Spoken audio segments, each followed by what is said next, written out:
What it do? Dream Team. It's your boy Neal back with another reaction video, guys. Here we are with the current affair, Australia's funniest show with our guy friendly Jordies.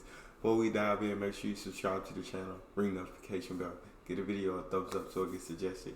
You guys got a favorite video suggestion? You can subscribe to Patreon or drop it in the comment section.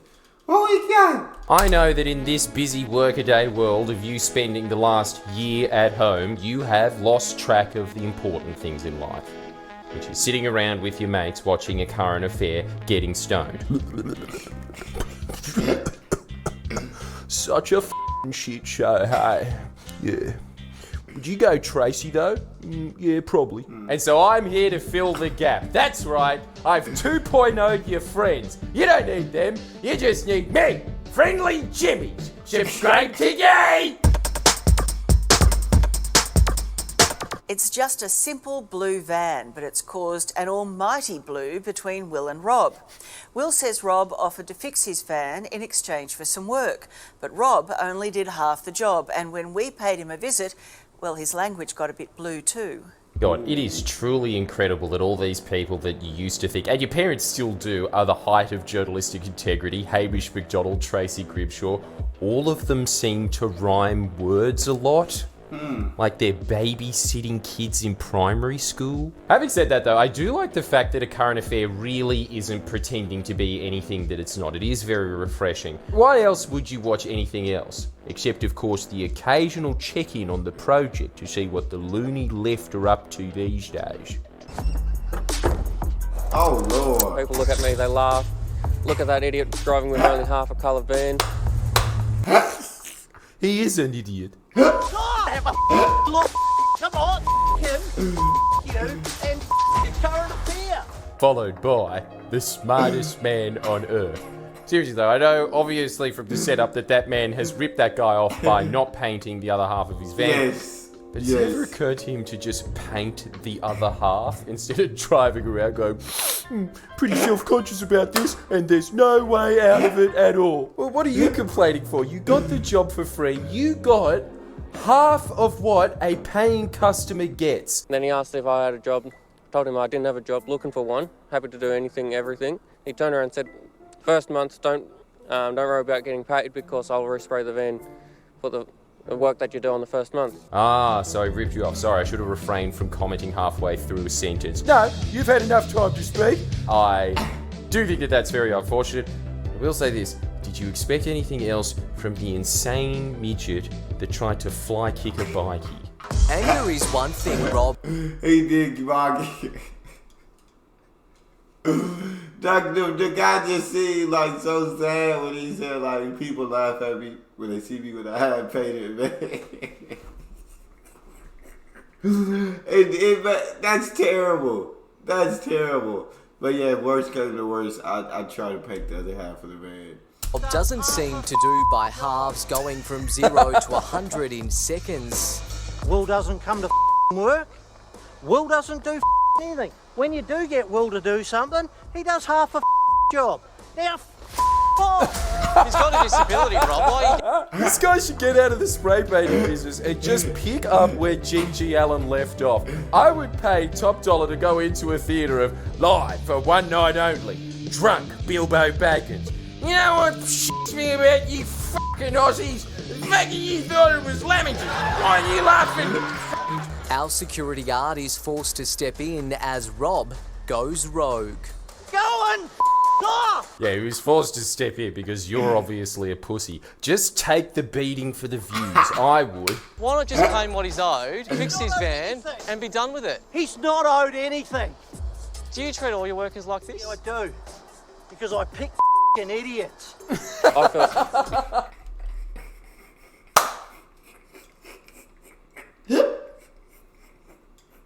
Do you treat all your workers like this? Yeah, I do. Because I pick effing idiots.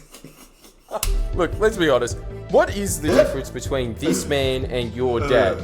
Yeah, this is just every childhood memory of mine flooding back. No, if you do a half-assed job of cleaning the bathroom, you only get half your allowance. Followed by the inevitable, f*** off! Will did half a job for me. I did half a job for him. I did it to his standard.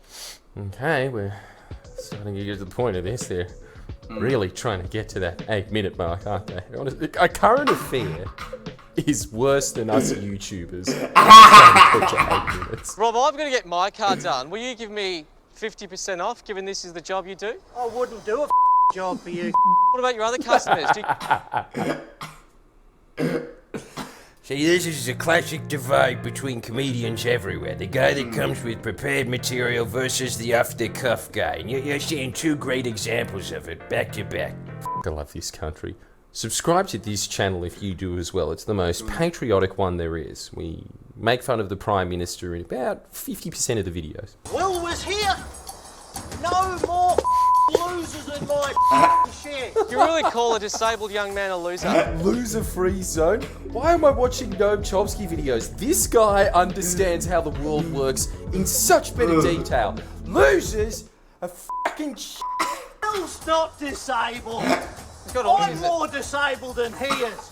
Don't trust him. Run. He said, Will ain't disabled. I'm more disabled than Will is. Will out here lying to y'all. For the hills.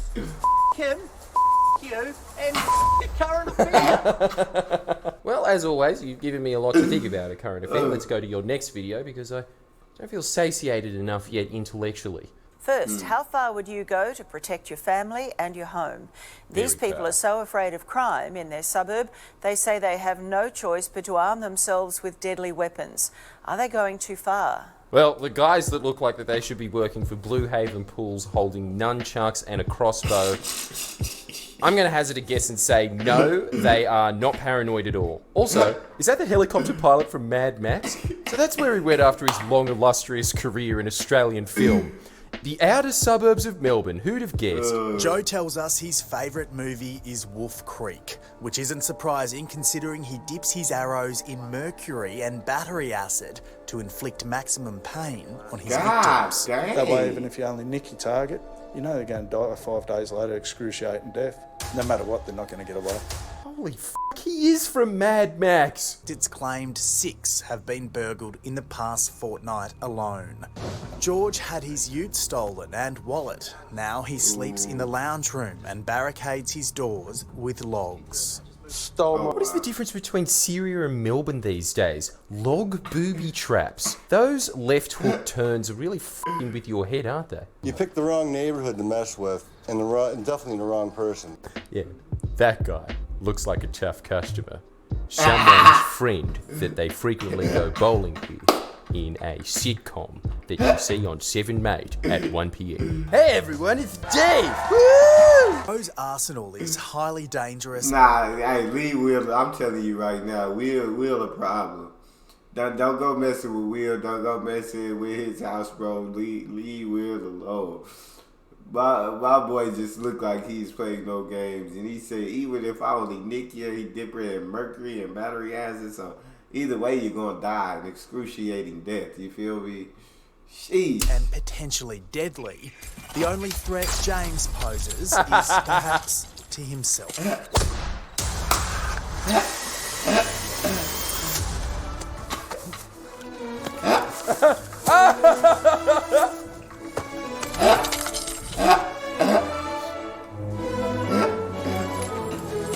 I remember having a friend like that in high school. You don't want to see me angry. Yes, I do. I really do. Yes. Because you have no skills whatsoever in defending yourself. Would you hold it down like that, or would you get... Oh, hell no. What would you do? Sorry, what would you do? Well, a thrust into your head, or a thrust into your crotch, or a thrust over there. Man, if I ever need protection, and let's be honest, I do need protection right now, particularly from the Italian mob, I'm picking this guy, Ninja Elvis. Look, to me, I know nothing about martial arts, but it's not proficient use of it. Any stuff that he's got in his hand can be taken by the offenders and then used against him. You know that man has had a very serious job in life where he's looking at that and thinking, well, I mean, you know, there's some points of improvement there. Highly troubled by what's going on in this Cranbourne street. The issue with vigilantes is they act first and then ask questions later. I'll tie them up and I'll take them to somewhere where I know I'll be on my own with them for a while and I'll have a good discussion with them. And there's no guarantees that they're going to come back. Well, I think we all know why his favourite film is Wolf Creek, and it is not because of the protagonists. Having said that, yeah, someone's finally telling it like it is, Australian of the Year! Perhaps it isn't just the crime. I'll tell you, Will is not the one to mess with. He said, yeah, I'll tie somebody up. I'll take it where I'll leave him. Me and him are going to be alone for a while. And there's no guarantees he's coming back. Will scares me, and I'm in America. Joe and his neighbours are so frightened of. Maybe they're rebelling against something bigger, something that can't be beaten with crossbows and baseball bats. What can't be beaten by crossbows and baseball bats? Are you suggesting that there is some kind of space lizard, giant Godzilla-like creature lurking around rural Victoria? There's only one way to find out, and that's to continue watching, like this video. Social analyst David Chalk. They're used to living that rural or semi-rural lifestyle. And then when the pressures of the city are forced upon them, as they feel they are being forced upon them, then they're going to react unfavourably and try to defend that little bit of nirvana that they had. That was actually pretty deep for a current affair, wasn't it? The only way that could have possibly gone down another layer from there is perhaps they're angry because they're living in a simulation and their aerodynamic sleep pods are breaking down on them in their cybersleep, making them very irritable and prone to crossbow use. Now, Victoria Police say you should never confront an intruder. Instead, always call 000. Their full statement is on our website. Yeah, well, Tracy Grimshaw wouldn't have a clue of what it's like for battlers out there, would she, on a bloody $600 a year salary? She doesn't know what it's like to have your area upgraded from what I assume was just a horse Clyde economy all the way up to bloody having Hungry Jacks around it. Maybe if there were less Hungry Jacks in Australia, we'd still have leather tanning shops in Circular f***ing Quay. I'm sick of not being able to find leather hide to keep them warm in the winter. What's with all this air conditioning, eh? Like this video if you agree that leather tanning is a much better industry than Fujitsu! Please share and comment below. Absolutely love Friendly Jordies, bro. Absolutely love. That's all we got. You guys got a favorite video suggestion, you can subscribe to Patreon or drop it in the comment section. It's your boy D Neal. Out.